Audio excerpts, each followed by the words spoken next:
Bonsoir à toutes et à tous, je suis ravi de vous retrouver pour une nouvelle semaine. Nous sommes le lundi 10 mars, soyez les bienvenus sur Monaco Info.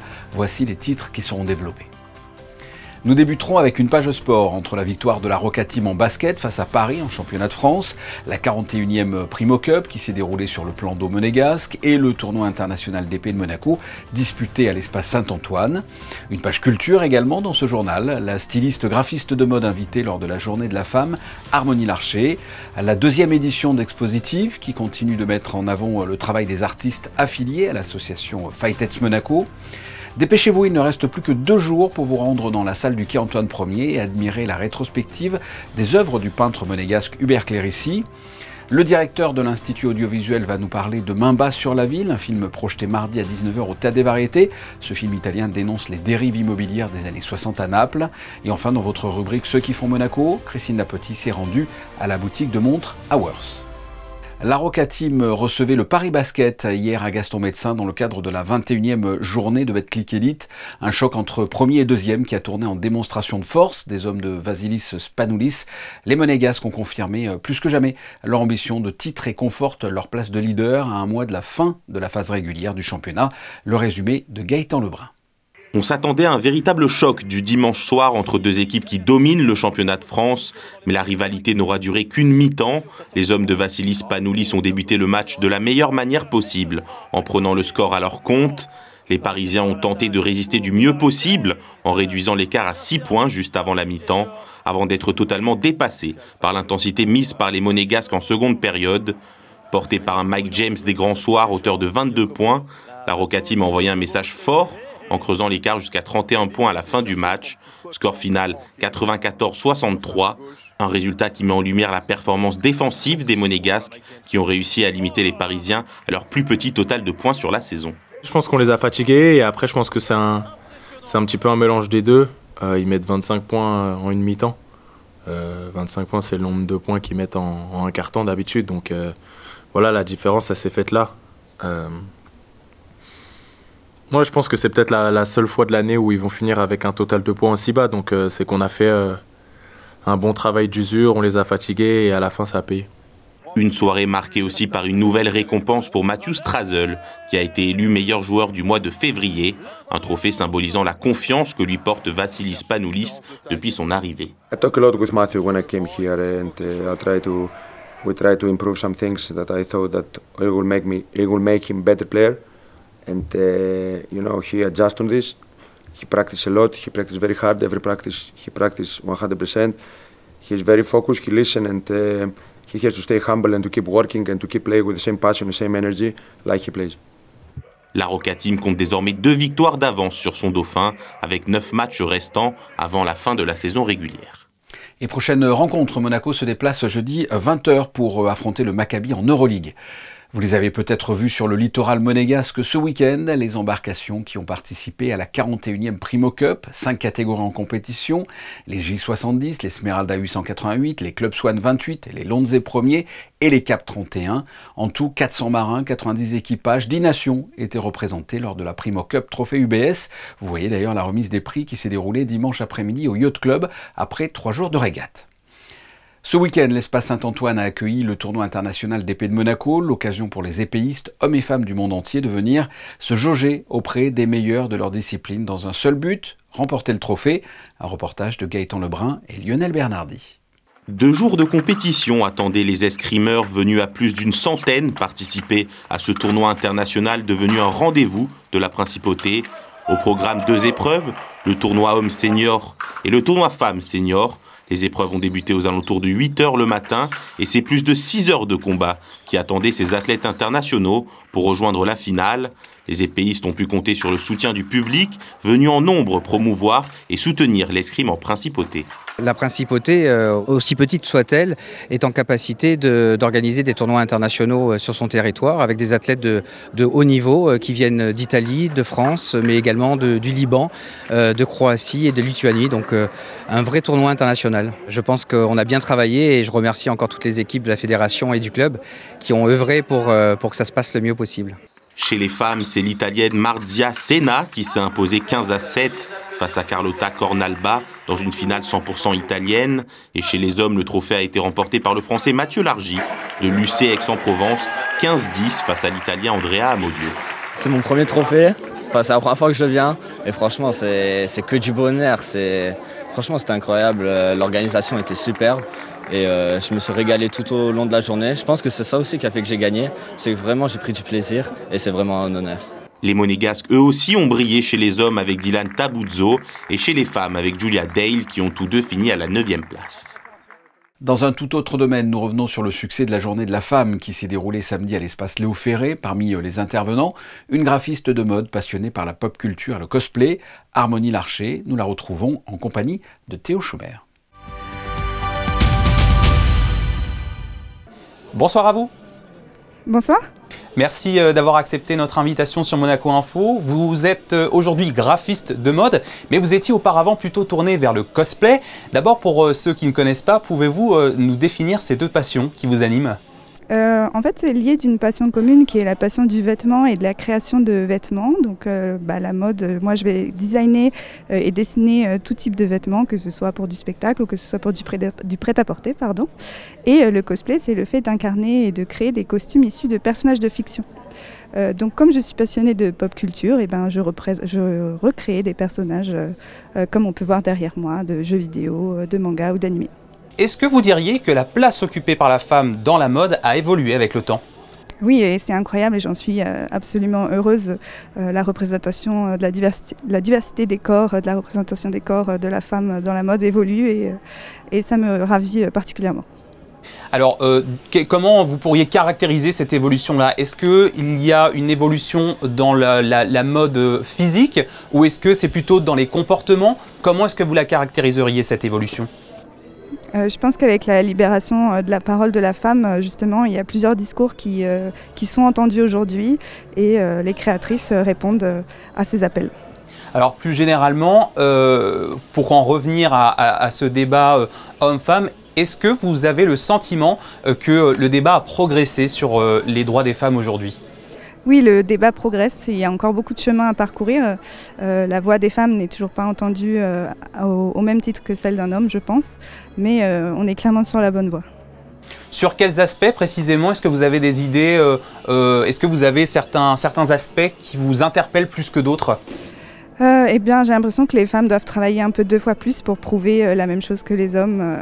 Même si les chiffres parlent, parfois on aura tendance à plus écouter un homme qu'une femme. Alors à présent, quels sont vos projets, Harmonie Larcher ? Quelle est la suite pour vous ? De pouvoir toujours autant travailler dans des milieux qui me passionnent et pourquoi pas un jour monter ma propre marque. Merci beaucoup, Harmonie Larcher, créatrice de mode, d'avoir répondu à nos questions sur Monaco Info en marge de la journée Power. Merci beaucoup. Toujours dans le monde de l'art, la 2e édition d'Expositive, une exposition qui continue de mettre en avant le travail des artistes affiliés à l'association Fightets Monaco. Dans cette nouvelle aventure, c'est aux côtés de Jordan Saget que les adhérents vont partager, créer et exposer leurs œuvres. Retour en images sur la première session de travail avec Marie Bonnet-Blanc et Camille Caloni. L'art serait une façon de révéler des émotions et une certaine résilience.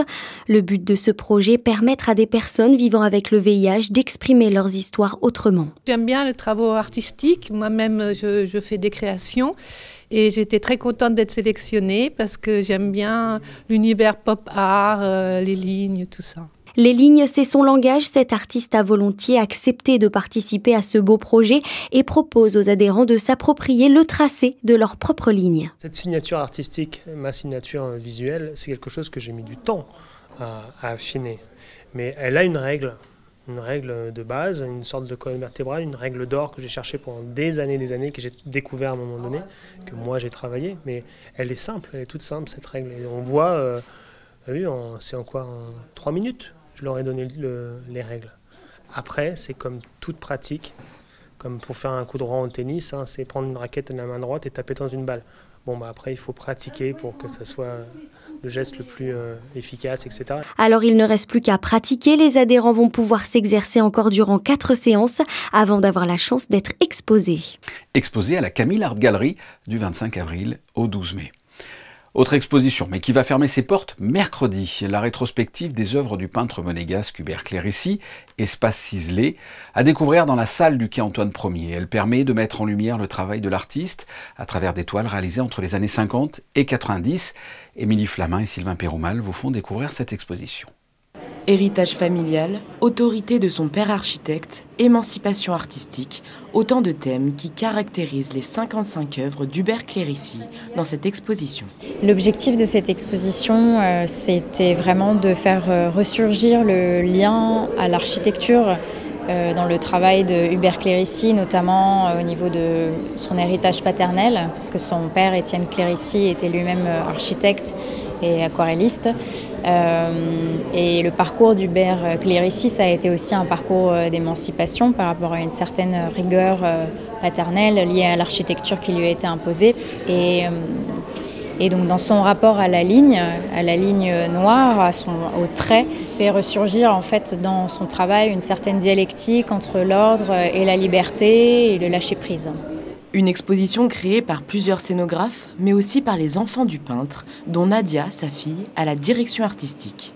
Un héritage familial important pour les enfants d'Hubert Clérici. Aujourd'hui, je trouve ça remarquable. Les scénographes font un travail remarquable qui traduit bien le concept qu'avait mon père de la peinture, le graphisme, la ligne de fuite, la perspective. Il est obsédé par ça. Donc on le retrouve très bien dans les tableaux qui sont exposés, que ce soit dans les voitures, dans les trains, dans les goélettes, dans les bateaux, etc. Voilà.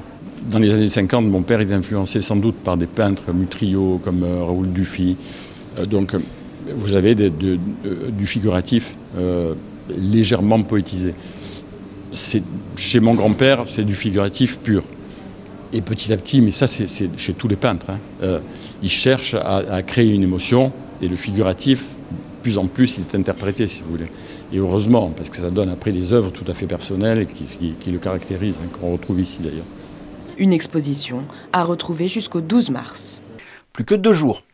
Du cinéma avec Main basse sur la ville, film en noir et blanc des années 60 qui se déroule en Italie et qui sera projeté ce mardi 19h au Théâtre des Variétés. On se retrouve avec le directeur de l'Institut audiovisuel pour en parler. Vincent Vatrican, bonsoir. Bonsoir Fabien. Main basse sur la ville, c'est le titre du film là dont on va parler. C'est un film italien de 1963. De quoi parle ce film ? Alors ce film est une histoire très simple, celle d'un promoteur italien dénommé Nottola, qui espère pouvoir être élu au conseil municipal de la ville. L'action se passe à Naples, je ne sais pas si je l'ai dit. L'effondrement d'un immeuble insalubre va contrecarrer ses plans. Voilà. Oui, parce que c'est un immeuble dont s'occupe justement ce promoteur immobilier. Oui, dans lequel effectivement, il ça va entacher un peu sur certains placements où il veut évidemment construire un immeuble, et il l'a laissé se dégrader au point, c'est ce qu'on voit au début du film, et tourné d'ailleurs, pour l'anecdote, ça n'est absolument pas reconstitué. C'est une scène qui a été tournée en direct, c'est-à-dire que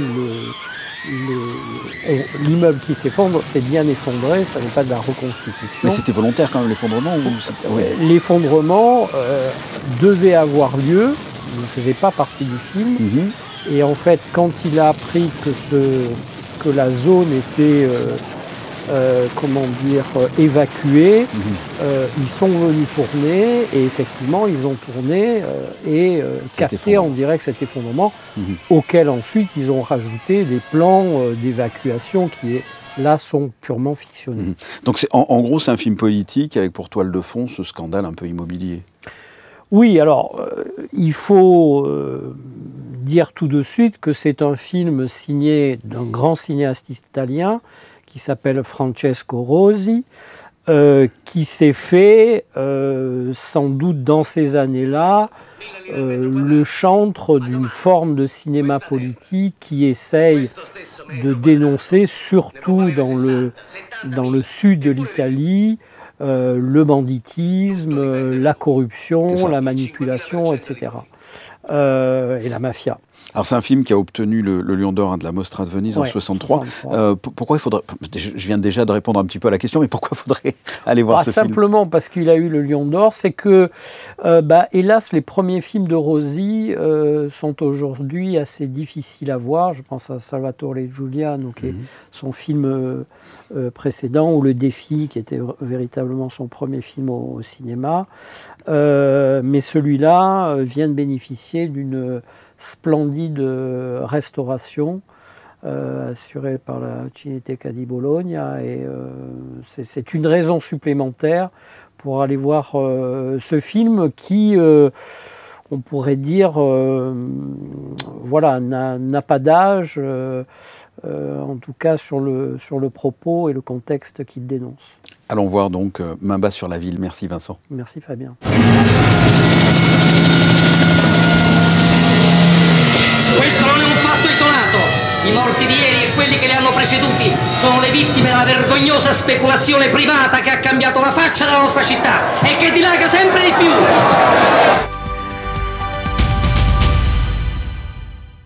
Main basse sur la ville, ce mardi 19h au Théâtre des Variétés.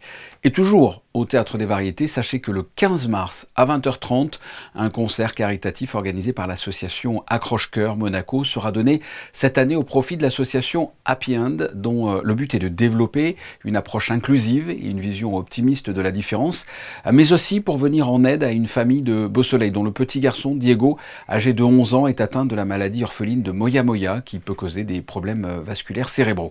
Un spectacle donc de variété française avec les chanteurs de l'association La Cantarella de Beausoleil. L'entrée est de 10 €. On passe à la rubrique Ceux qui font Monaco avec la boutique Hours et on vous retrouve, Christine Datomel, vous êtes pile à l'heure, ce qui est, je peux vous le dire, exceptionnel. Être à l'heure, ce n'est pas ma spécialité, mais est-ce la vôtre? En tout cas, c'est la spécialité ici de la boutique Hours qui est située au 36 boulevard des Moulins et vous allez voir comment toute cette belle histoire est née.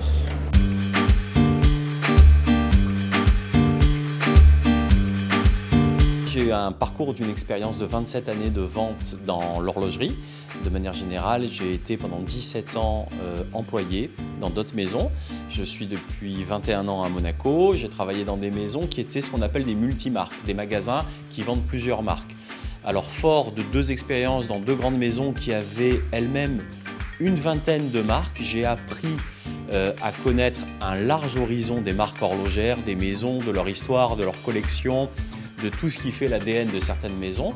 Et avec cette expérience-là, j'ai eu un backup assez important et je suis passé après, au bout de 17 ans du statut d'employé, à l'expérience d'entrepreneuriat en principauté et je suis à mon compte depuis 10 ans où j'ai ouvert cette boutique au boulevard des Moulins de montres d'occasion. Je ne représente aucune maison, mais par contre je rachète, je reprends ou parfois en dépôt-vente des marques que j'ai connues, parfois des montres que j'ai vendues à certains clients pour les remettre en état et les revendre à d'autres personnes.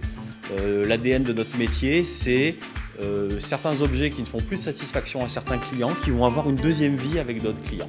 Les montres les plus recherchées sont souvent des montres en série limitée, souvent des montres rares ou souvent des montres avec une esthétique assez particulière parce que en principauté, ce qui est 85% de ma clientèle, ce sont les résidents, ce sont des gens qui ont déjà des montres, ils ne sont pas à leur première montre quand ils viennent chez moi, mais au lieu de se diriger vers des boutiques qui font officiellement certaines montres, le collectionneur n'a pas d'autre choix que de venir chez des confrères ou chez nous parce que ces montres-là sont sorties de collection. On ne les fait plus, on ne les trouve plus, ils les veulent, donc ils n'ont pas d'autre choix que de venir.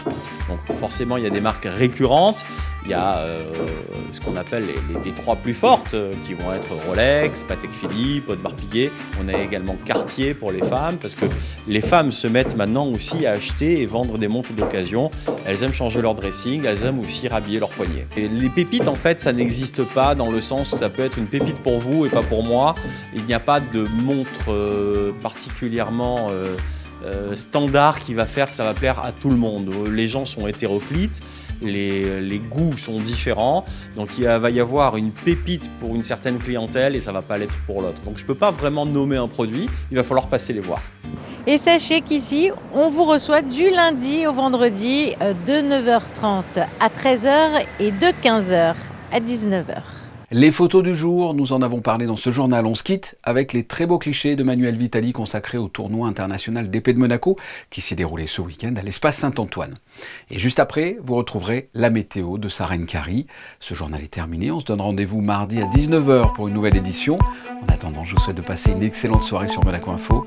À très bientôt. Au revoir.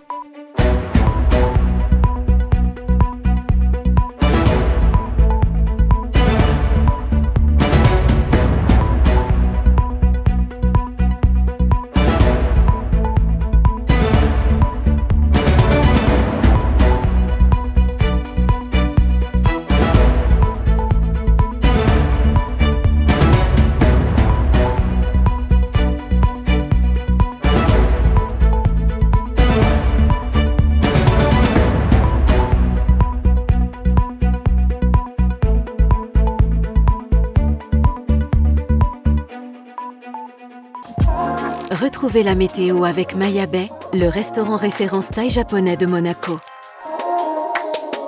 Bonsoir à tous, le temps continuera d'être instable demain et pour le reste de la semaine. Ce mardi, le ciel sera couvert et des averses sont prévues tout au long de la journée. Du côté des températures, le thermomètre affichera 11 degrés le matin et 13 l'après-midi. Attention, le ressenti en matinée sera légèrement plus frais sous l'effet du vent. Et puis un coup d'œil sur le calendrier pour vous dire que les rosines seront à l'honneur. Rosine qui est un dérivé du prénom Rose. Excellente soirée sur Monaco Info. C'était la météo avec Maya Bay, le restaurant référence thaï japonais de Monaco.